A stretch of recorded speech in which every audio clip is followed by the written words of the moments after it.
Claro.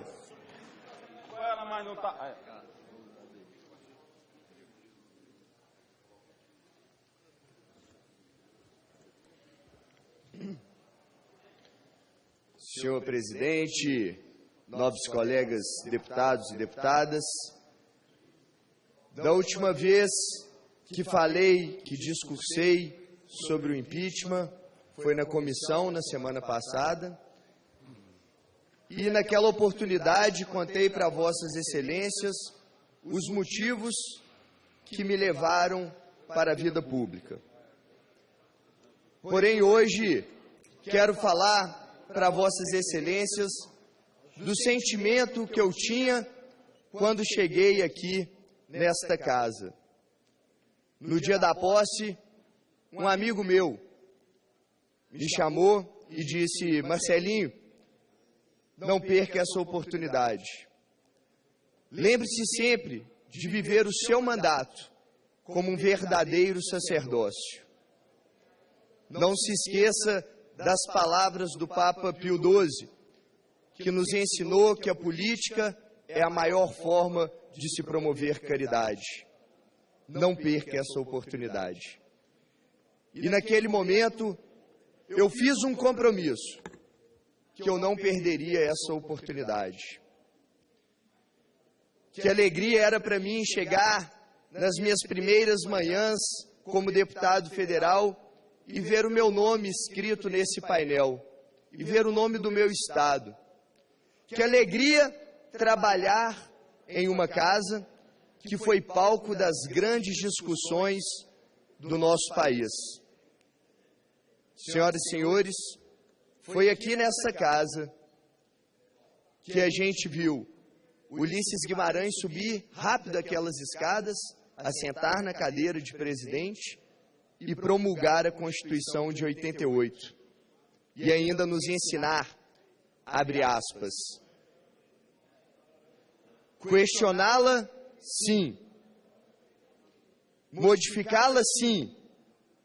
Mas desobedecê-la, nunca. Também foi aqui, desta tribuna, que Tancredo Neves prometeu que faria do Brasil uma grande nação. E vamos fazê-la. Foi daqui também que, em 1992, os nossos representantes decidiram interromper o mandato do ex-presidente Fernando Collor e mostraram para todos os brasileiros que neste país não existe homem acima da lei. Este primeiro momento que vivi na minha vida de deputado federal, como deputado federal, eu dei o nome desta fase de esplendor. E dei esse nome por causa de uma frase que escutei há um tempo atrás, que diz: leva-se certo tempo para que olhos ofuscados por uma nova luz possa discernir algo daquilo que os fascinou no esplendor. O esplendor era isso. Cheguei aqui e queria discutir as grandes questões do nosso país, discutir o orçamento da União e poder criticar e sugerir onde gastaríamos o nosso dinheiro público, os pontos fundamentais para que continuássemos crescendo economicamente e socialmente. Também era esplendor porque queria eu apresentar para essa casa as APACs, Associação de Proteção e Assistência aos Condenados. Também era esplendor porque queria eu discutir aqui o saneamento básico. Mas quando os meus olhos me permitiram enxergar um real cenário de Brasília, eu confesso que fiquei muito triste. E para que os senhores entendam o que nós vivemos aqui, eu quero contar uma história, se me permitem. Uma história que para muitos aqui já é conhecida. Certa vez, havia uma caverna onde alguns homens eram prisioneiros nessa caverna. E estes homens conseguiam apenas enxergar as projeções que os raios de luz que entravam nessa caverna fazia na parede, as sombras que essas projeções faziam na parede. E aqueles homens acreditavam que aquela sombra era a realidade, mas não era. Aquela sombra era uma ilusão, sombra que acontecia, sombra que projetava por causa das pedras, das árvores que tinha fora da caverna, e ao entrar essa luz, projetava então aquelas imagens na parede. E o que essa história tem a ver com o que nós vivemos em Brasília? Tudo.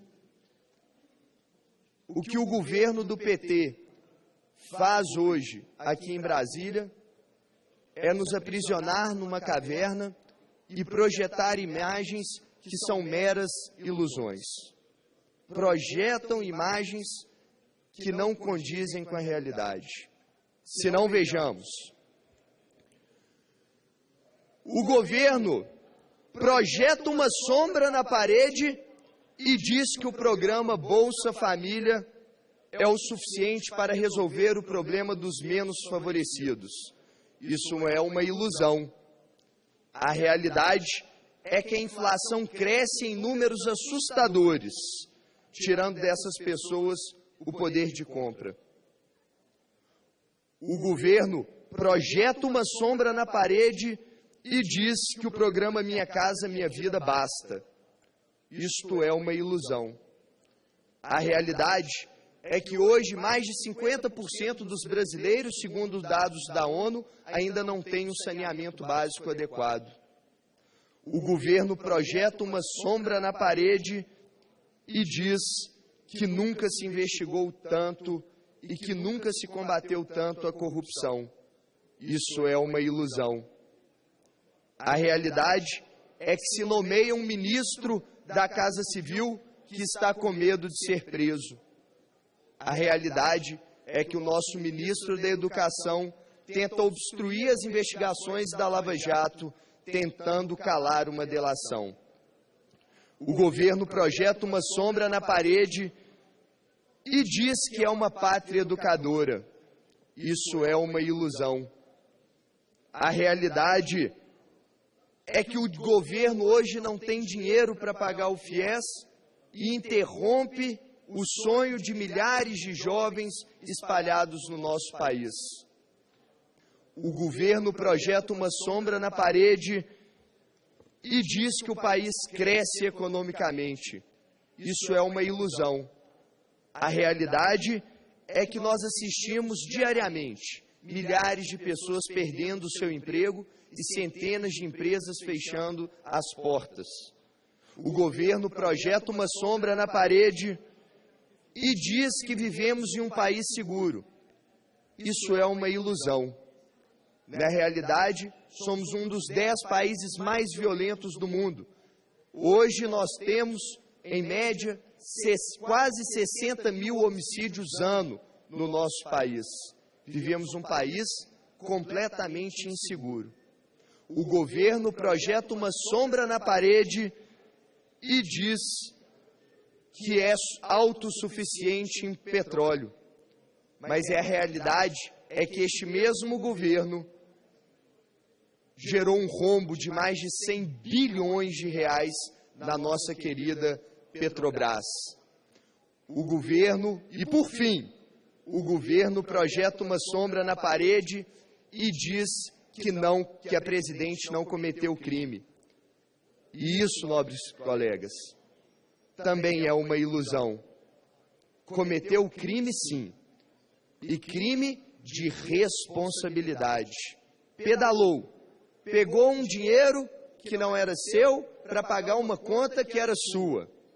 Dinheiro emprestado, e a nossa legislação é clara ao dizer que só pode pegar dinheiro emprestado com prévia autorização legislativa. Para terminar, quero dizer para os senhores e para as senhoras, e para todos que nos assistem, que se quisermos sair desta caverna que o PT nos aprisiona, é necessário que a gente rompa as algemas que nos seguram. E essa algema hoje no país tem nome e sobrenome: Dilma Rousseff. Basta, Dilma. Impeachment já.